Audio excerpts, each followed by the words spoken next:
Depuis le lundi 4 janvier, Marie-Sophie Lacaro assure la présentation du JT de 13h sur TF1. Une arrivée suivie de près par Jean-Pierre Pernaut, du moins au début car le journaliste de 70 ans ne semble plus faire partie des téléspectateurs. Marie-Sophie Lacaro plus suivre ne plus suivre Jean-Pierre Pernaut plus suivre ne plus suivre personne n'oubliera jamais le dernier JT de 13h de Jean-Pierre Pernaut sur TF1. Depuis le 18 décembre dernier, le journaliste de 70 ans a lâché les rênes du programme phare qu'il animait depuis 33 ans pour les confier à Marie-Sophie Lacaro, fraîchement débarquée de France 2.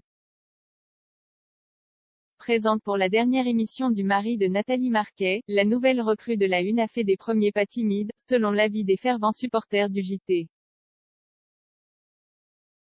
Et il n'y a pas qu'elle qui a ressenti la pression, il avait le cœur qui palpitait à fond, et il avait peur pour elle, c'est ça qui était touchant, confiait Nathalie Marquet au sujet de son époux après la diffusion du premier journal de Marie-Sophie Lacaro. Je pense que ça lui a redonné des souvenirs de son premier 13h. Franchement, au début, on l'a trouvée stressée, ce qui est normal car elle avait une énorme pression, puis on l'a trouvée parfaite.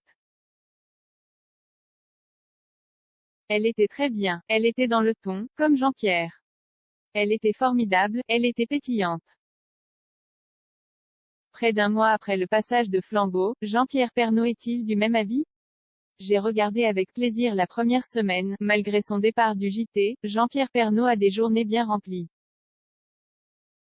S'il peut profiter un peu plus de la vie et des grasses matinées, loin de lui l'idée de se tourner les pouces, j'ai un emploi du temps quand même assez chargé avec 3 émissions importantes, celle du samedi sur LCI qu'on enregistre le vendredi, mon site internet JPP-TV qui met à disposition des milliers de reportages sur les richesses de notre patrimoine. Je vais aussi commencer à tourner un grand reportage, raconte-t-il dans un entretien avec Télépoche. Sans oublier la publication le 11 février de 33 ans avec vous, son ouvrage autobiographique aux éditions Michel Lafon. Ces projets à gogo empêchent donc Jean-Pierre Pernaut d'être attentif chaque jour au JT de Marie-Sophie Lacaro. Mais le journaliste n'a pas changé Davis et reste très fier de la manière dont elle a géré son arrivée et la reprise de l'émission. J'ai regardé avec plaisir la première semaine. Marie-Sophie s'est remarquablement adaptée. Elle commence à lui apporter sa personnalité.